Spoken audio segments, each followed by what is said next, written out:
Have you ever wondered about the complexities of international law and how it applies to real-world conflicts? In the vast, interconnected world of today, these laws hold nations to account, and yet, they are often as complex as the situations they are meant to resolve. One such instance is the recent events at the United Nations Court. Israel, a nation known for its tumultuous history, stands accused of genocide, a charge it vehemently denies. The accuser? South Africa, a nation thousands of miles away, voicing concerns over Israel's war in Gaza, which Israel maintains is an act of self-defense. The stage for this intricate dance of accusation and defense is none other than the International Court of Justice, a body tasked with arbitrating on such grave matters. Legal battles like these are fraught with tension, and the outcomes can reverberate globally, affecting not just the countries directly involved, but also setting precedents for future cases. In today's video, we will delve deeper into this international legal battle and attempt to unravel the various perspectives involved. So what are these accusations that Israel is facing? Picture this: South Africa standing before the International Court of Justice, accusing Israel of committing genocide. And this is no small matter. Genocide, as defined by international law, is the deliberate killing of a large number of people from a particular ethnic or national group. South Africa's argument is that Israel's actions in the Gaza Strip meet this grim definition.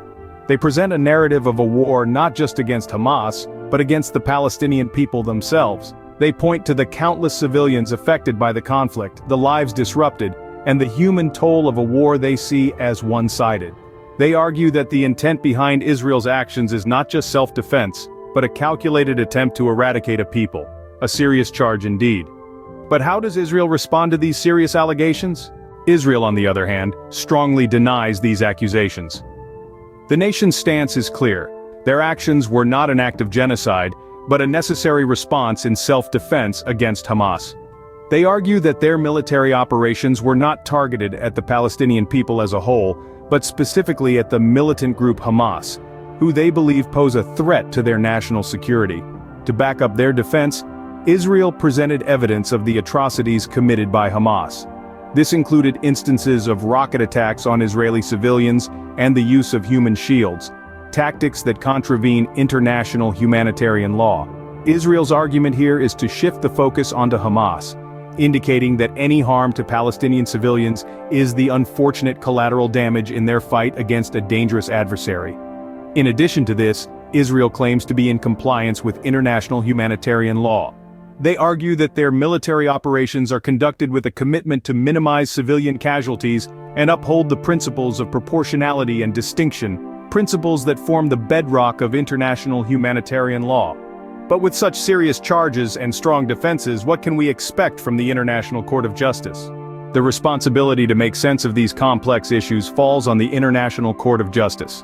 The ICJ, often touted as the principal judicial organ of the United Nations, holds a crucial role in arbitrating disputes between states.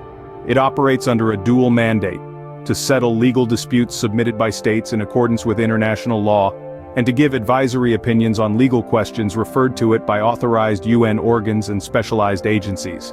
However, the ICJ's power is not absolute. Its rulings are binding, yet they lack a robust enforcement mechanism. This means that while the court's decisions carry significant weight, there's no guarantee that countries will comply. In the case of Israel and South Africa, the ICJ will examine the charges, review the evidence, and render a verdict. This process, however, is not swift. It could take years for a final ruling to be delivered. Furthermore, South Africa's request for provisional measures to halt the war in Gaza adds another layer of complexity. Even if these measures are granted, they may not necessarily align with what South Africa has requested. Indeed, the wheels of justice turn slowly, but they do turn. As we observe this legal battle unfold, it's important to remember the real-world implications of these proceedings. The accusations and denials flying between Israel and South Africa are not just about the immediate parties involved. This case has the potential to significantly impact the ongoing Israel-Palestine conflict and set precedents in international law.